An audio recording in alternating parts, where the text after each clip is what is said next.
En el año 2011 fue un punto de inflexión en la historia de la educación chilena. Miles de estudiantes tomaron las calles, ocupando colegios y liceos, exigiendo un cambio en el sistema.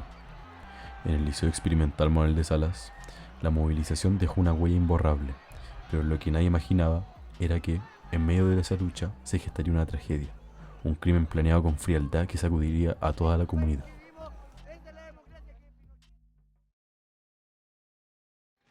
De Bruno, ¿qué te puedo decir de Bruno? Era un estudiante excepcional, destacaba en todos los deportes, en ese tiempo era el capitán del equipo, y no solo en la cancha, era líder con los compañeros, ayudaba, colaboraba en los entrenamientos, hacía de todo.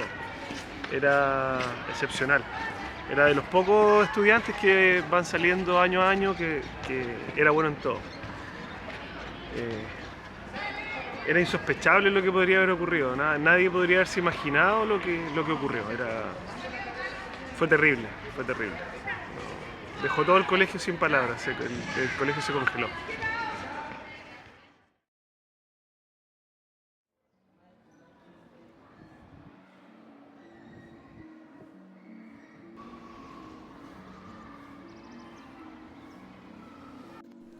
Bruno Acuña era un joven querido por sus compañeros y admirado por sus profesores.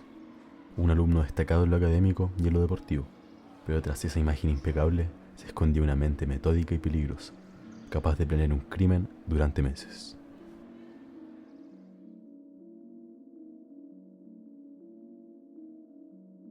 Javier era un estudiante bastante tímido. Si pudiera pensar o traer a la memoria su imagen, me cuesta aún considerarlo dentro de mi mente, porque como dice mi estudiante, era muy piola, muy introvertido. De hecho, cuando uno pasaba la lista, él tímidamente levantaba su mano y la voz casi no se escuchaba. No participaba en clases.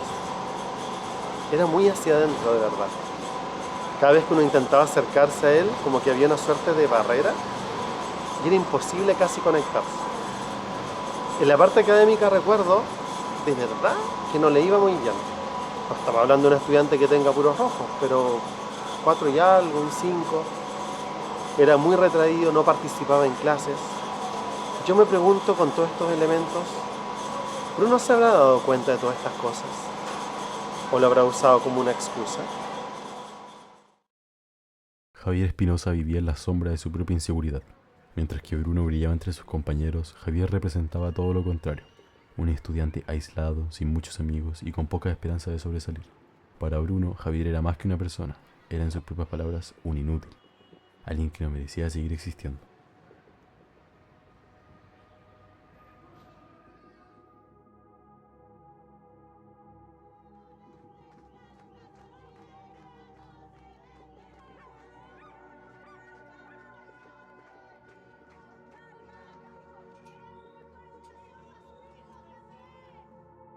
Durante la toma de 2011, Bruno vio la oportunidad perfecta para ejecutar su plan.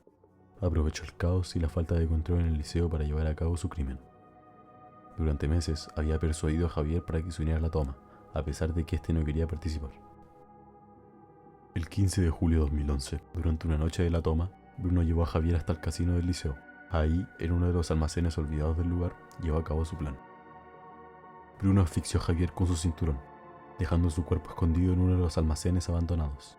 Sabía que ese lugar no sería visitado por nadie en mucho tiempo. A medida que pasaban los días, la preocupación comenzó a crecer en el Liceo Experimental Manuel de Salas. Los compañeros de Javier se dieron cuenta de que hace días que no lo veían. La situación se tornó más inquietante cuando su madre, Marcela Espinosa, desesperada, empezó a buscar respuestas. La angustia de Marcela fue creciendo con cada día que pasaba sin noticias de su hijo. Mientras tanto, la comunidad Manuel Salina comenzaba a preocuparse. Se organizó una búsqueda, pero Javier parecía haberse desvanecido en el aire.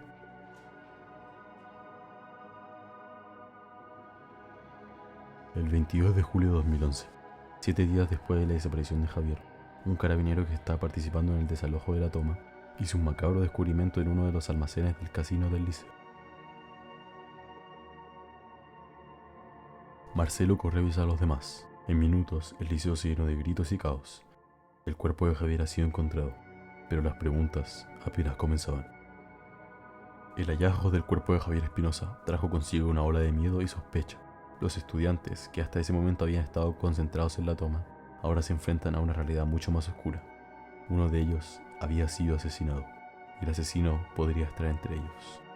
A pesar de las primeras sospechas sobre una posible intrusión externa, algunos empezaron a cuestionar si el asesino realmente había venido de afuera. Los comportamientos de ciertos estudiantes, especialmente el de Bruno, comenzaban a levantar dudas. En los días posteriores al hallazgo del cuerpo, la toma fue disuelta y la policía tomó el control del liceo. Mientras se realizaban las primeras investigaciones, algunos estudiantes notaron que Bruno se comportaba de manera extraña. Lejos de mostrarse afectado por la tragedia, parecía seguir con su vida como si nada hubiera pasado. Sí, mira, lo que recuerdo, lo que me perturbó, la verdad, fue cómo reaccionó Bruno. Porque la mayoría de los estudiantes estaba devastado con lo que había pasado. Y él estaba imperturbable. Recuerdo haberlo visto en el patio unos días después, organizando todo, una reunión. Esa frialdad fue lo que me empezó a llamar la atención, como que lo empecé a mirar con otros ojos. Sin embargo, las sospechas sobre Bruno no se convirtieron en acusaciones formales hasta que se hizo un descubrimiento crucial. La madre de Bruno, preocupada por su comportamiento errático, encontró una libreta oculta en su habitación. En ella, Bruno había documentado con detalle sus pensamientos y su plan para acabar con la vida de Javier. Con el descubrimiento de la libreta, la policía comenzó a interrogar a Bruno. Tras horas de interrogatorio, finalmente confesó. Bruno había planeado el asesinato de Javier durante semanas, convencido de que el chico no encajaba y que su muerte era una forma de limpiar el grupo. El juicio que siguió fue rápido y brutal, con toda la comunidad del liceo siguiendo de cerca cada paso. Bruno Acuña fue condenado a 25 años de prisión por el asesinato de Javier Espinosa. Pero para la comunidad del Liceo Experimental Manuel de Salas, el dolor y la tristeza de aquellos días siguen presentes. Una tragedia que comenzó en medio de una movilización estudiantil y que terminó en el asesinato de un joven inocente. Años después, la historia de Bruno Acuña y Javier Espinosa sigue siendo recordada como uno de los episodios más oscuros de la historia del liceo. Un recordatorio de cómo el odio y la indiferencia puede germinar en los lugares más inesperados, incluso en aquellos donde se lucha por la justicia. El caso de Bruno Acuña no es solo un relato de un asesinato, sino un reflejo de las tensiones que pueden acumularse bajo la superficie. Incluso en momentos de esperanza y lucha, entre las pancartas y los gritos de protesta se ocultaba un conflicto interno mucho más profundo, uno que terminaría de la peor manera posible. Para quienes estuvieron ahí, la herida sigue abierta y la memoria de Javier permanece como una sombra en los pasillos del Liceo Experimental Manuel de Salas. Hoy, el liceo sigue en pie, pero la pregunta persiste. ¿Cómo pudo suceder algo tan terrible en un lugar que representaba el futuro y los sueños de tantos jóvenes? La respuesta sigue sin estar clara, pero el recuerdo de aquel fatídico día de julio de 2011 jamás será olvidado.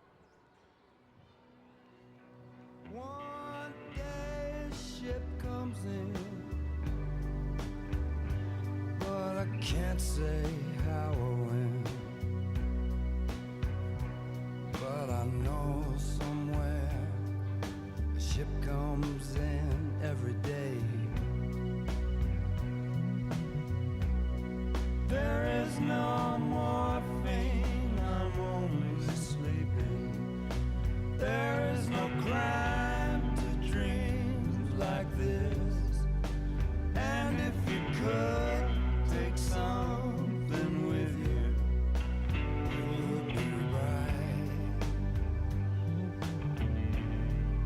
Something good.